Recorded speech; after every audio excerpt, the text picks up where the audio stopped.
Dans le cadre de la collaboration entre l'ENSA, l'OCT et l'OST, je partage avec vous cette capsule de vidéo.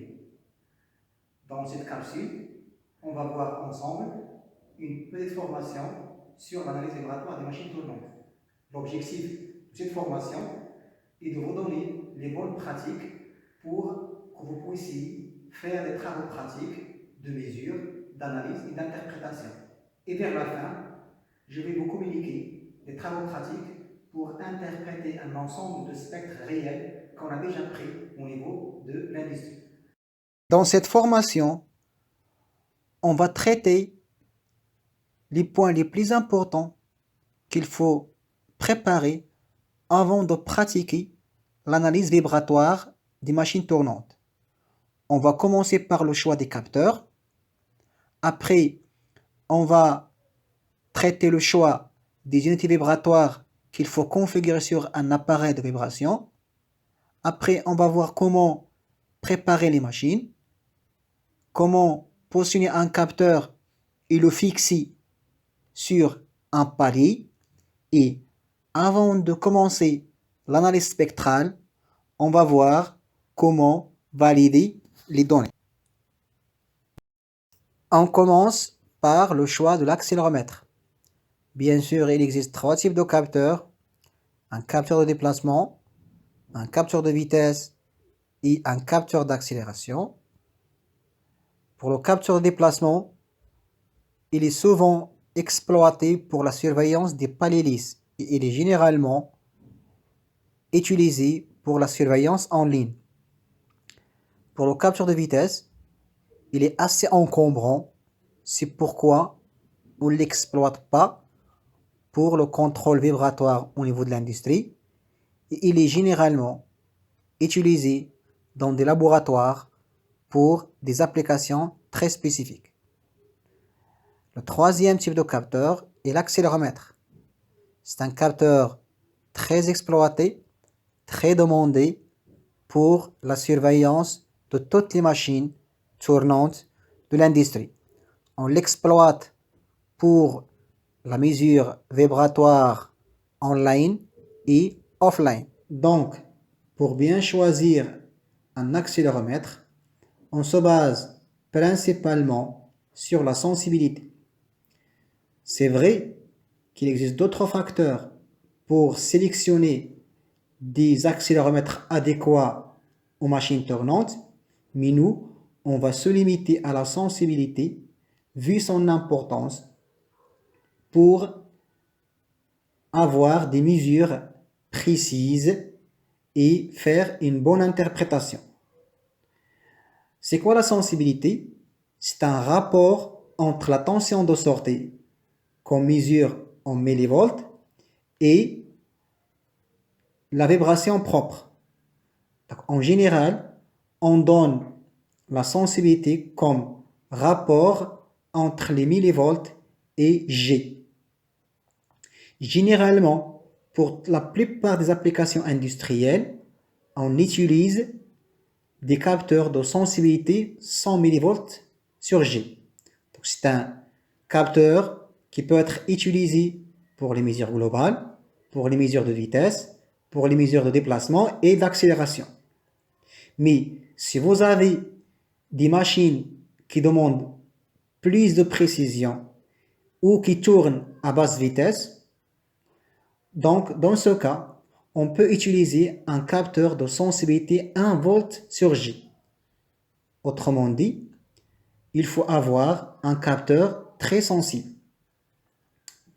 Mais si vous avez des machines qui ont beaucoup de vibrations ou qui ont des vibrations très élevées, dans ce cas, il faut avoir un capteur moins sensible et on peut acheter un capteur de 10 millivolts sur G.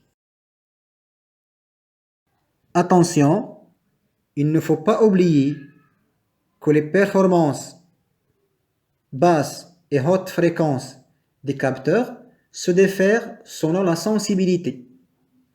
Comme vous voyez devant vous, pour chaque sensibilité, soit haute, soit moyenne, soit basse, il y a une zone de résonance.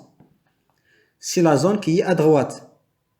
Par exemple, si la mesure coïncide avec cette zone, automatiquement le capteur, il va amplifier la vibration et comme ça, on va avoir des mauvais résultats et des mauvaises interprétations. C'est pour cette raison, il faut bien choisir le capteur et bien sûr, il faut bien choisir la gamme de fréquences pour avoir des mesures exactes. Maintenant, la question qui se pose, c'est comment choisir l'unité de vibration, sachant que le capteur utilisé est un accéléromètre. Il ne faut pas oublier que, soit avec un capteur de déplacement, de vitesse ou d'accélération, on peut afficher la vibration sous forme de déplacement, de vitesse ou d'accélération. Par exemple, avec un accéléromètre, on peut afficher la vibration sous forme d'accélération, sous forme de vitesse ou sous forme de déplacement. C'est vrai que l'accéléromètre, il mesure directement l'accélération, mais avec l'intégration, on peut avoir la vitesse et le déplacement. Maintenant, comment choisir l'unité d'affichage ou de mesure? La réponse, on se base directement sur la fréquence. Si on veut accentuer les vibrations de basse fréquence, on affiche la vibration sous forme de déplacement. Mais si on veut accentuer les vitesses de haute fréquence, on peut étudier l'accélération. Pour la vitesse, c'est l'unité la plus utilisée parce qu'il permet d'accentuer les deux plages, basse et haute fréquence, et bien sûr la moyenne. C'est pourquoi on l'utilise pour la mesure globale et on trouve toutes les vibrations et tous les seuils standards sous forme de vitesse. Après le choix du capteur et le choix de l'unité de mesure, on passe directement à une étape de préparation. C'est une étape très importante parce qu'il permet de collecter toutes les données et toutes les informations qui vont aider par la suite pour faire une bonne interprétation des spectres. Mais il ne faut pas oublier que c'est une étape très difficile parce qu'il faut collecter le maximum d'informations et il faut filtrer les données.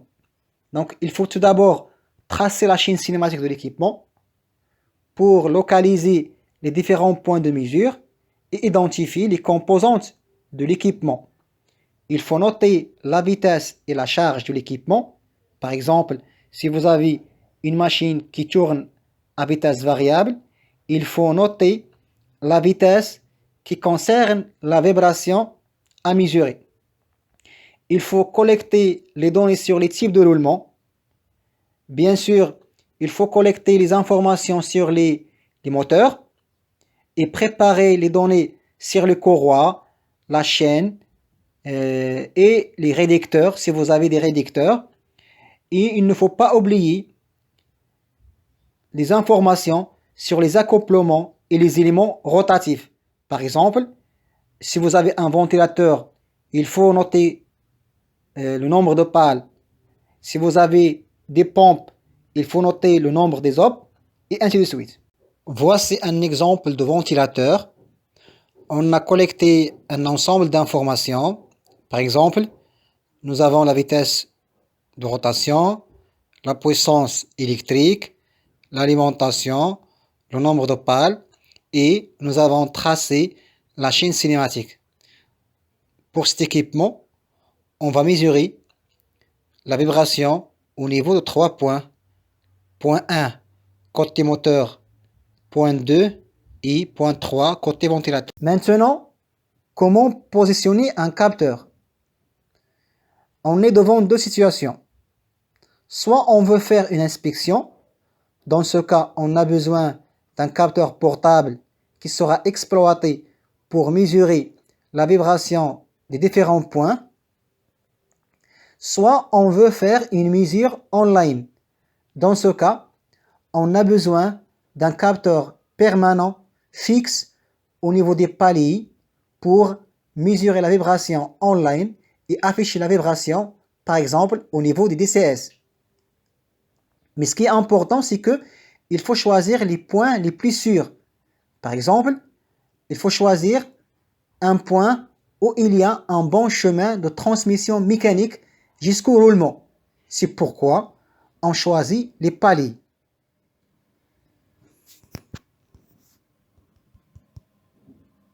Comme vous savez, si on a une vibration au niveau d'une machine donnée, cette vibration se propage. Donc, parfois, on peut se retrouver avec beaucoup de points qui vibrent et parfois qui résonnent.